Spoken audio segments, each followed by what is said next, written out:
Hello, everyone. It is time for another episode of The Man Tracks. Commentary on Christian life and culture from a pastor's wife, that's you, and her sidekick, that's me. It's weird to switch it up. It is. I am your favorite host, Sarah Mantrack. And I'm that other one, JJ Manshrek. Alright, you ready to approach the news desk? I am ready. Alright, go ahead. Alright. So I just have one story tonight. Yeah, that's good. Alright, so this is a very strange story. But I believe it was in New Zealand, a seal burst into a home through a pet flap and temporarily scared away the cat that lived there. The ironic part is that the seal entered the home of a marine biologist. Okay, wait. You said it was in New Zealand, and they were in a tent? No. It went through a pet flap. So, like, you know how... not a tent flap. No, you said tent a pet flap. So the house has a pet flap. Their door. Like they have a cat door. It's for their cat, actually. Cat door. So the seal comes in through the pet flap of the door, scares away the cat, and spends some time on the couch before it was returned to the sea. It's in New Zealand, so it says Phil Ross of I'm going to say this wrong, Maunganui told reporters that his family found a young fur seal inside their home Wednesday morning, exploring different rooms and lounging on the couch. Wow.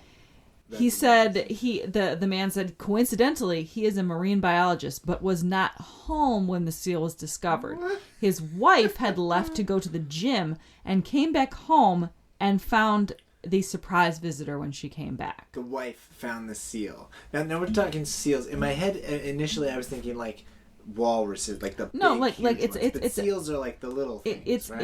It's a young where's the pictures? Are they the same as sea lions? No, they're different. They're smaller? They're all different. Oh, okay. Yeah. So that it's an actual seal. Okay, so that's it's a huge. young seal. Yeah, so it's technically it's a baby. So baby seal. Right? So it was so the joke was that like he's a marine biologist and he could have helped out in the situation, but he was not there. Instead, his wife was, and they're not sure why the seal went inside, but they suspect that their cat Coco was outside and tried to defend the home turf, and then the seal wasn't intimidated, so it chased the cat into the house and went through the pet door. The cat, however, was so spooked that, what does this say? It says the wife shooed the seal outside, and the Department of Conservation arrived to catch the seal and bring it back to the sea. But their cat, however, hid at the neighbor's house and wouldn't come home for a couple of days. It's very clear the cat was spooked and didn't want to be around the areas where it was clear the seal had been. That's amazing. Was upset about the intruder. So upset about the intruder. That's one way. But this idea of like the seal came in and was poking around the house, hung out on the couch for a while, and was collected by authorities and left. Like, oh my gosh, I love it so much. Can you imagine coming home from the gym and being like, there's a seal on my couch? No, okay, in New Zealand, like, they took it and went back to the ocean. They must live relatively close or something? I assume her husband is a marine biologist, so it would seem like maybe they live somewhere on the coast, but so weird to have a seal in your home. It had to have been small enough to fit through that pet door, but I mean, even still, a seal in your house, like, it's just, that's a whole nother level. I mean, it's New Zealand, so it was either a seal or like a hobbit come in or something, you know, like those dang hobbits are back again. I mean, the weirdest thing in America, right? Like, especially where we are from, it's like maybe a raccoon would get inside. Or like in certain place where they're like, oh, there was a bear that got into someone's house or something. Yep. But crazy, but a seal. I think now that I'm thinking of the correct animal, it's not a walrus, not a sea lion, or any of that. Seals are super cute. They're kind of like slippery, bald otters. You know, like I just think of them as like very fun-loving. Like, well, this one was a juvenile, so it wasn't even like a full-grown. Seals. They could be aggressive though. Like seals can be aggressive. Yeah, it's big enough to spook a cat. Oh my gosh, the fact that it followed the cat through the cat door and then ended up in the house, like the cat's just like, nope, I'm out. Do you think it was trying to eat the cat? Like, would a seal is it? I don't think so. No, you don't think so? It'd be like, that one looks like maybe tasty. No, seals are the ones that eat penguins, though, right? See, and that's why I was thinking, is that sea lions? Like, is that a seal? Is that big seal? I don't know. I need to do my research. Yeah, that's really what I need to do. Prepared. I should have researched more. But either way, I still think I would freak out if I came home and saw a seal in my house. Yeah. I think I would get really excited though. It wouldn't be like if I found a bear in my house where I'd like my gosh, nope right out of there and be like nope. Probably because I have very little experience with seals and I know nothing about them in nature. And once I'm not afraid of it, like I'd be like, there's a wet slimy thing over there. Oh, it's a baby seal. Once I'm not afraid of it, I'd be like, this is the most exciting thing that's happened to me. Like this is so fun. I just find it so hilarious that her husband is a marine biologist. And he was not even home. It was drawn to him. It knew it. It's like Batman and the bats, the way they're drawn to him. That's so random. I love it. But anyways, that is my seal found in someone's home. That's good. Yeah. That's a solid story. All right, so my story comes with some depth. I got like a deep theological, controversial topic that comes along with it. Okay, so first off, are you familiar with the concept of counting cards in Blackjack? Kind of. Blackjack is a gambling game where you try to get up to 21. Okay. Basically, if you were paying close attention, you can beat the game. Play in such a way that you will win. Okay. And what's hard about it is that counting cards is not technically illegal. Oh. But sure. If they catch you, they kick you out, right? Because they realize you're playing in a way that you will always win. Yeah. Or by the end of the night, you will always come out ahead. Sure. So there are rings of gamblers, card counting groups, people who will like go around to casinos, and casinos keep a list of card. I can't talk tonight. Yeah. They card keep counters. a list of card counters, people who are known. Wow. And so there's this That's whole trippy. Underworld, right, of people who go together and count cards. They've made a couple of movies about it, right? Okay. I think there was I can't remember the name of it. I think it was just called 21. I think Kevin Spacey was in that. He was like a professor, and he taught a bunch of students how to count cards, and then they all went to the casino together, and they spread out, right? Whoa. And then they gather together, and they do this. So here's the thing. Technically not illegal. Okay. But they're out there gambling and making money off of this system, and casinos get really mad. Mm-hmm. Would you consider that to be like a legitimate full-time job? If somebody was like, I will hire you, I will train you to count cards, we're going to hit these casinos in a rotation so they don't get too mad at us, and I'll give you a percentage of the winnings. Is that a full-time job? No. There are people who like do it as a job. Seriously? Right? Well, so here's the story. Okay. This is so crazy. This is such a bizarre thing. Okay, but here's the part that like stuck in my mind. So this is like a story. It's like a profile of a guy. They actually made a documentary about this person. It's a real person. It's a true story. Okay. But he's a Christian, and he learned it in small group. What? Yeah. Okay, so the only name we've got for this guy is Ben.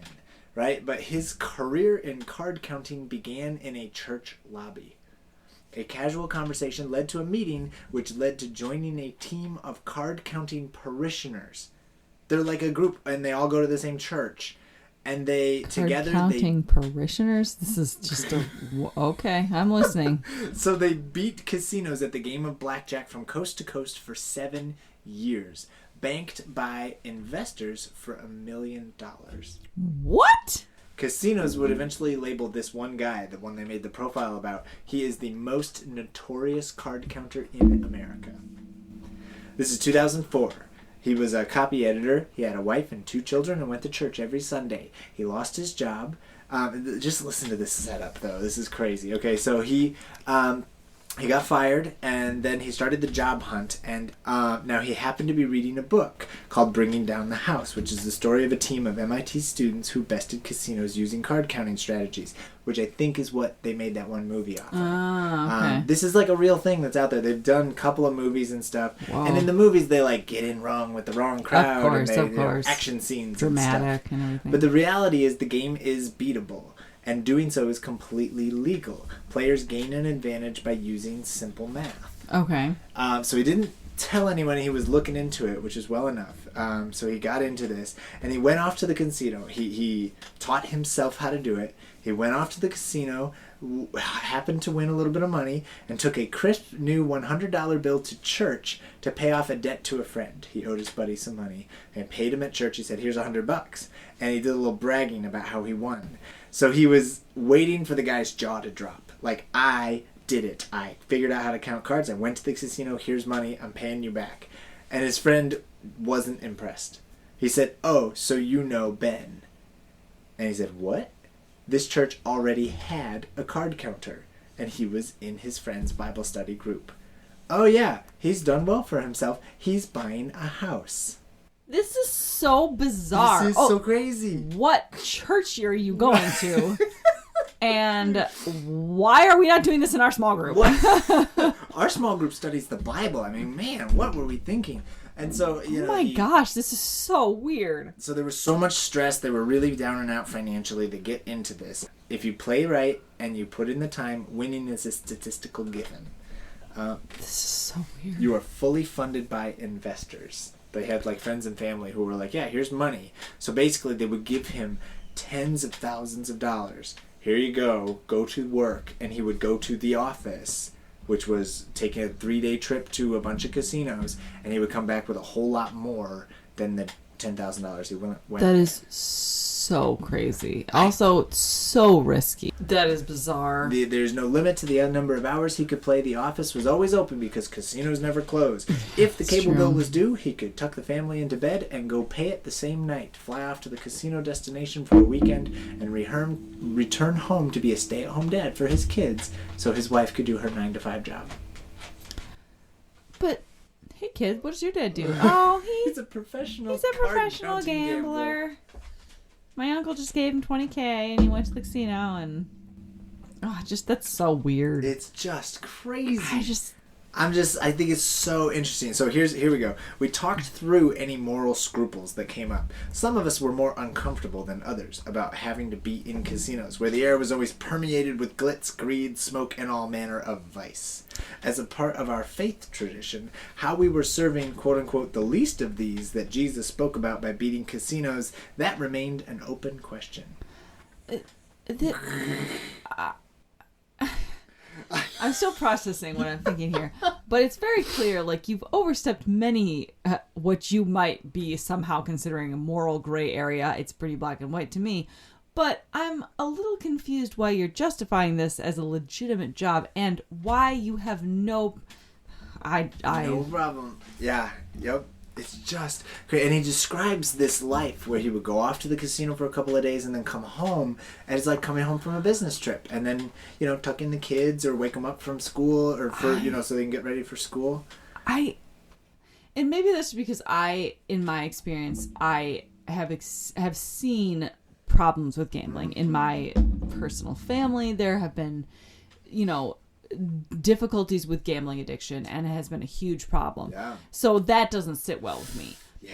But I don't see how you can say that it's a legitimate job. How you can legitimize it, and not just, average Joe, whoever, right. Joe somebody.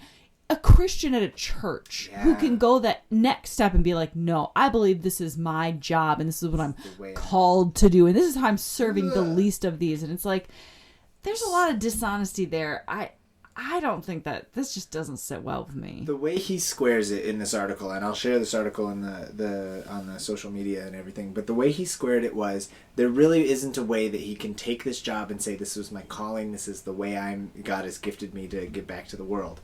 but it's a way I can provide for my family. And he really does make it family centric, and it became about his family. Like, I had more time to spend with my family, I could pay the bills, I could choose the days and times that I worked and how many hours I put in. There are more honest ways that you can serve your family, that you can provide for your family. Like, I understand you're in a tight spot, and there are some situations where it's fight or flight. You got to do what you got to do to serve your family and help get that money. Sure. But I mean, once you get out of that space, maybe look elsewhere. That doesn't sit well with me. Card counting is completely legal. Nevertheless, casinos have the right to refuse service. When they decided that I represented a threat to their bottom line, they often ask you to stop playing. In card counting, this is called a back-off. They can be nice or they can be mean.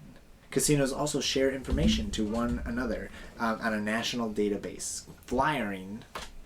I got all these inside words. Yeah. Flyering is when a casino creates a wanted poster with a player's picture and information and sends it to other casinos to be on the lookout.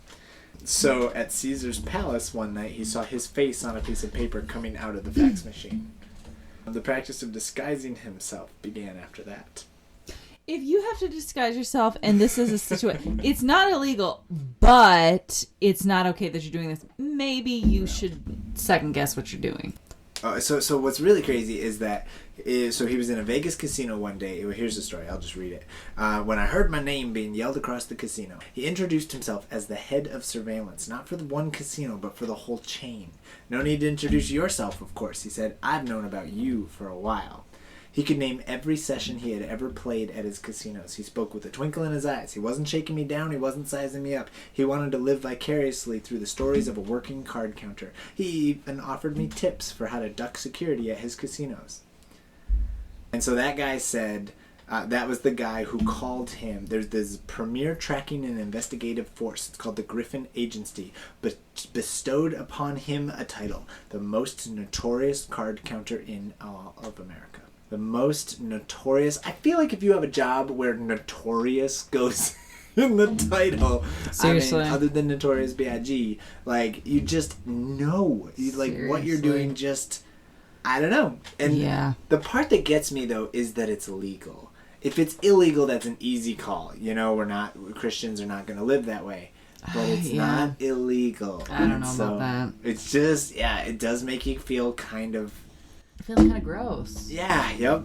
And I don't know, you grew up in the Christian Reformed tradition. What does your tradition say about gambling? I don't know. It's not accepted. I remember even as so far as to, like, we had we would have like family game nights and stuff, and like there would be our different small groups would all get together, and we'd have like different tables set up with different games, and then we'd like rotate. And I remember we had a Yahtzee tournament one time, and there was a lot of unhappy people in our church who were upset that we were rolling dice in church. You children play with Yahtzee. So yeah, it was controversial, but I know that there was a lot of like agreement that gambling and stuff like that was just absolutely a big no. Well, and what's fascinating is, like, we remember when we talked about the casting lots to decide the elections, right? That whole news story. We talked about how technically, biblically, gambling and casting lots and that kind of stuff are not considered illegal. But most Christian traditions have realized that gambling is often extremely damaging to both people personally and society at large. So at least in the Methodist tradition, so in our book of discipline, we have the social principles, and they speak extremely strongly against gambling, but they don't go so far as to call it a sin. Right? It says here, I'll just read it for you. The United Methodist, so on umc.org, right, you can check out the position on gambling, and it says, gambling is a menace to society, deadly to the best interests of moral, social, economic, and spiritual life, destructive of good government and good stewardship. As an act of faith and concern, Christians should abstain from gambling and should strive to minister to those victimized by the practice. So should abstain. It doesn't say sin, evil, bad. It says it's terrible for society. It's not so great for you. Strongly suggest you consider other hobbies. It just basically talks about how unhealthy it is. It doesn't go so far as to call it a sin, but it's a really kind of a crappy thing in society, and it hurts a lot of people. Absolutely. I think it fits actually. There's quite a few things in our like in our culture that fit in the really bad for you, but not technically a sin not technically category. Yeah. That's true. That's very Lots true. of things like that in our lives. But I thought that was a fascinating story, especially the feature of the fact that it's like this is a family man who goes to church all the time, and he learned it in Bible study. Yeah. Or when it wasn't even that he learned it there. He taught himself, went to brag about it, and they're like, oh yeah, there's a whole bunch of people. You know Ben? You know that guy? Just crazy. Wow. So, are you ready for the sponsor of your life? I am.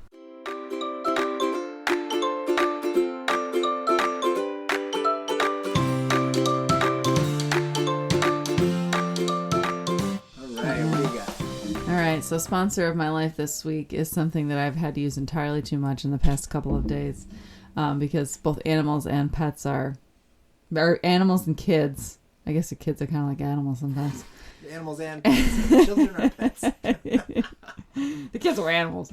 Children and pets are very dirty and produce a lot of stuff. I feel like you're trying to say something. Yes. It's a pretty crappy situation over here, JJ.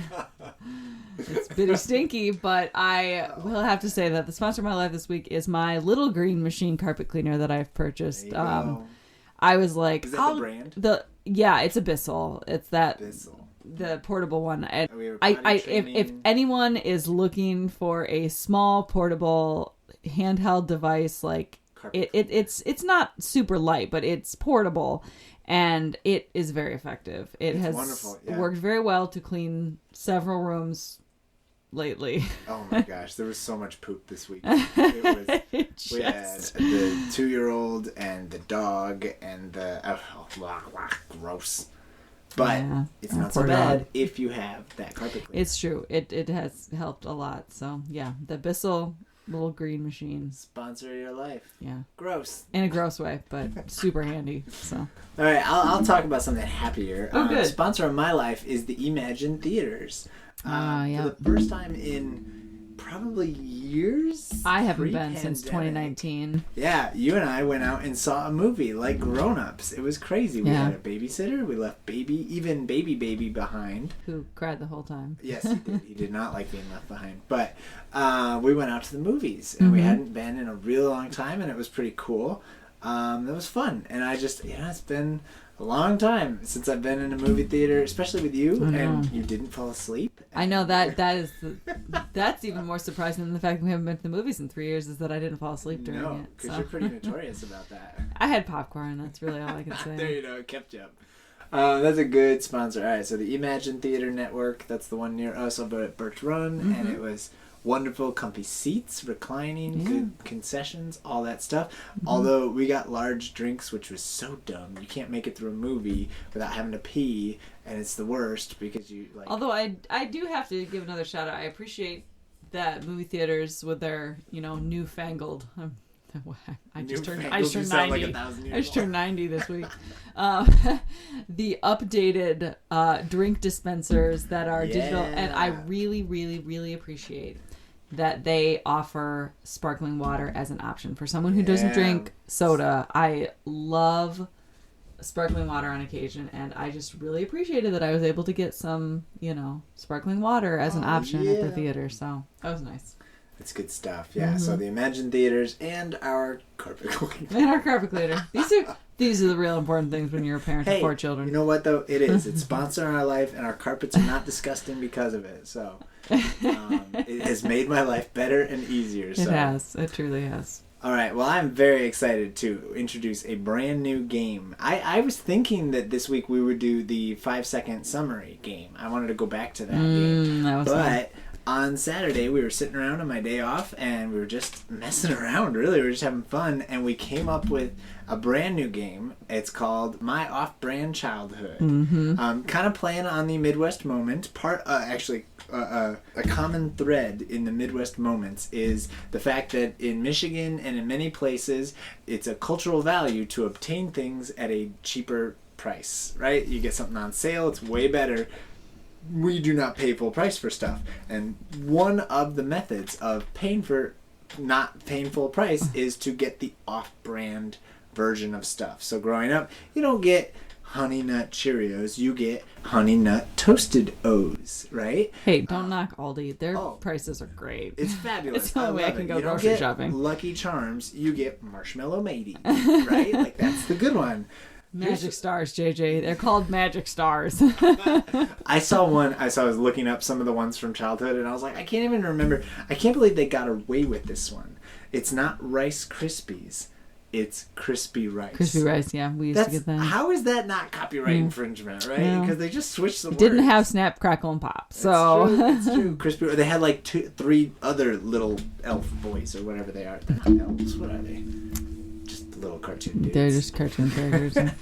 Anyways, the way the game works is that we find a piece of our childhood and we describe it as if it was an off-brand version. And so for this week, we're doing movies, off-brand versions of movies. And we started throwing some out, and then we realized how much fun it is. And so I threw it up on Twitter. So I've got some for us and then some for Twitter. So to kind of explain this or help people understand, here's some of the ones we came up with. So, for example, Attractive Napper is the off-brand Sleeping Beauty. Sleeping Beauty, right?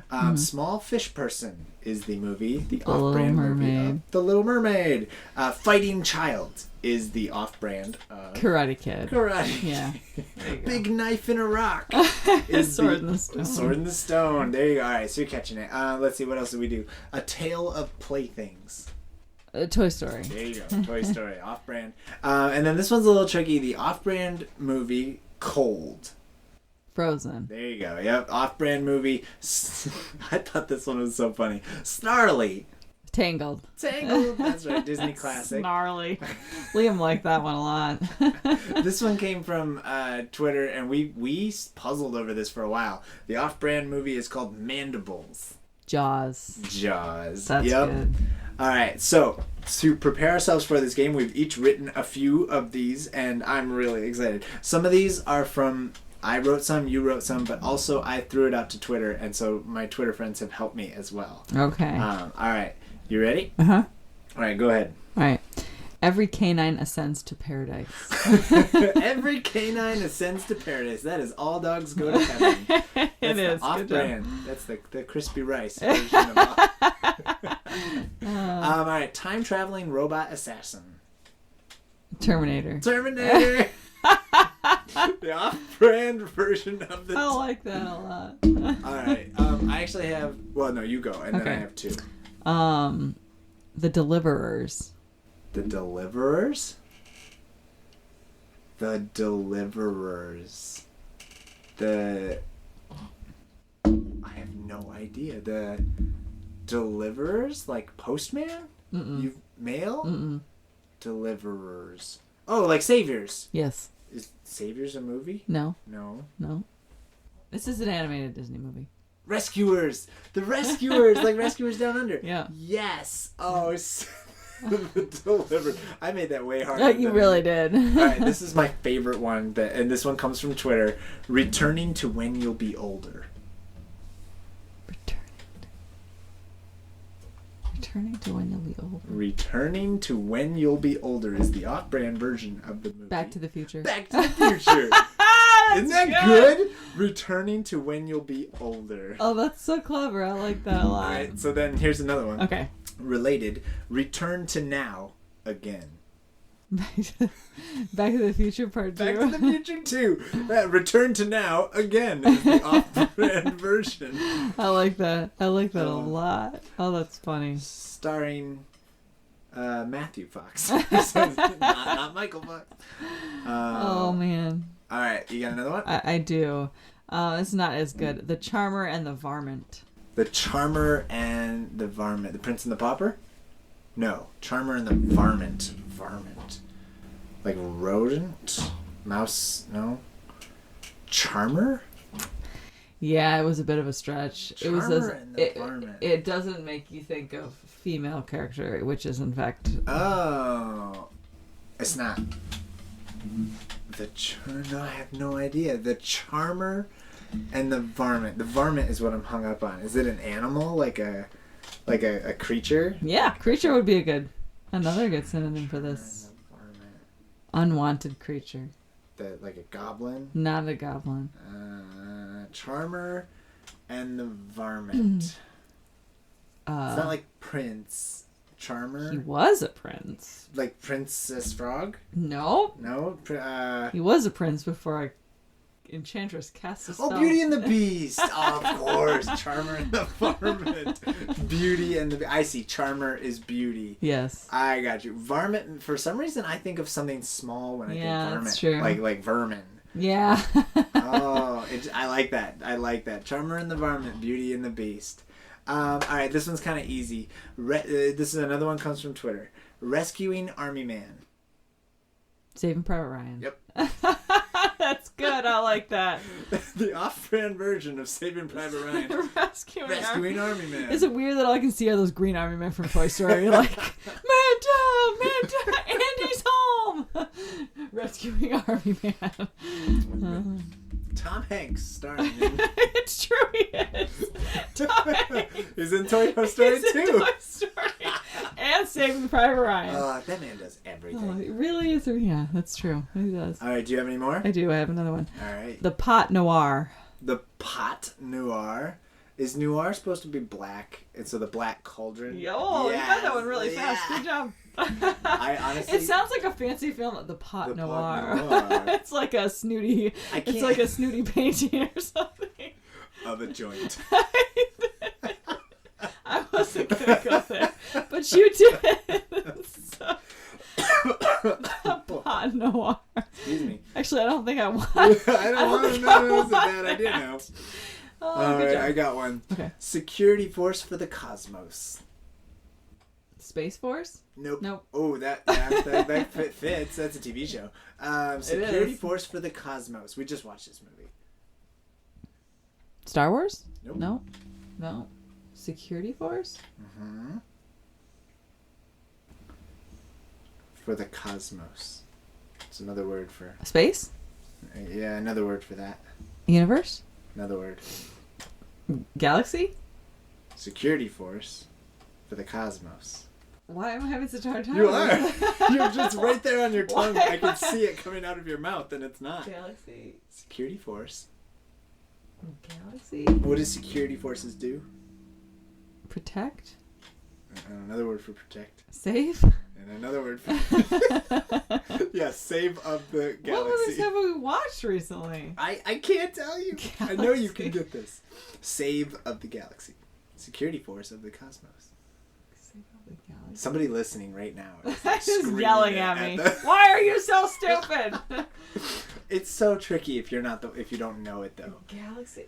We watched too many movies. I don't know what movies we watched. What movie do we have that has the word galaxy in the title? Security Force of the Cosmos. This is like trying to play Mad Gab with someone that doesn't understand. Yes, it's like, is. Get it. If you're saying it, you said it 7 times now. Just understand it. Galaxy? Galaxy? I'm sorry. Security Force for the Cosmos. Security something of the galaxy. Yep. The last 3 words of the galaxy. Security Force of the Galaxy. It's like your eyes are willing me to get it, and I'm not getting it. I guess this is a bad one, I guess. Security Force of the Galaxy. I know. I might start throwing out actors' names or something. Of the Galaxy? We watched it like 2 days ago. Did I sleep through it? No, we watched it. It was fun. I think if I gave you There it is. There it is. Guardians of the Galaxy. Guardians! I'm embarrassed because I was the one that even recommended that we watch Yeah, you were like, hey, let's watch this movie. And then I realized I only watched it one time in my life ever, so sorry. I was thinking Jurassic Park or Jurassic World, and I was like... No. I'm sorry. Because we did watch those movies. Yeah, we did. Also Chris Pratt. We kind of went on a Chris Pratt kick. We did. That was weird. Security Force of the Cosmos. I'm so sorry. Was that really I'm embarrassed. So bad? No, I'm embarrassed how long that took, though. That was a good one. I'm just not... That was all right. Whew. Boy. Anyways, continue on. I'm liking these, even though I'm not very good at them. Do you have any more? I don't know. Oh, okay. I have 2 more. All right. Hopefully this one's easy. Okay. The Wonderful Quartet. Fantastic Four. There you go. Nice. All right. See, there you go. And then this one should be really easy. Homicide on the Asian Train. Death on the Orient Express. Or no. Murder on the Orient Express. There you go. Sorry, I was thinking Death on the Nile. Yeah, right? Murder on the Orient Express. Homicide on the Asian Train. The off-brand version of Agatha Christie's classic. Oh, that Agatha Christie. Alright, so my off-brand childhood is a new game where we bring in the off-brand versions of stuff. I like that a lot. I can't get past Security Force of the Cosmos. I struggled with it, clearly. Oh, that was funny. And there were a whole bunch more submissions, but I know we're running out of time, but there was just like so many people were throwing at me. And some of them, like, it's really hard if you've never seen the movie. Like, there were a couple of people giving me massive hints, and I was like, dude, I don't have any idea what you're talking about. And then I found out, I was like, oh, I just have never seen the movie. I have no idea what you're talking about. You have no basis of contextualizing it. For sure. All right, well, everybody, thank you so much for joining us. If you appreciate this goofy little podcast, go ahead, hit like, subscribe, send out carrier pigeons to all your friends. Tell everybody about us. Apparently that affects the algorithm. You know, the pigeons, they affect the algorithm. No, just if you think more people could appreciate this fun, goofy podcast with all these silly games that we play, let people know. And thanks so much to Music Time for the use of our theme song. Don't forget to check us out on social media. There's a Facebook page, Instagram, and a Twitter account. All right, you ready for the mom joke of the week? I am. So, what does garlic do when it gets hot? Oh. It takes its cloves off. That's ground worthy. All right, everybody. You guys have a great week. Bye, everyone.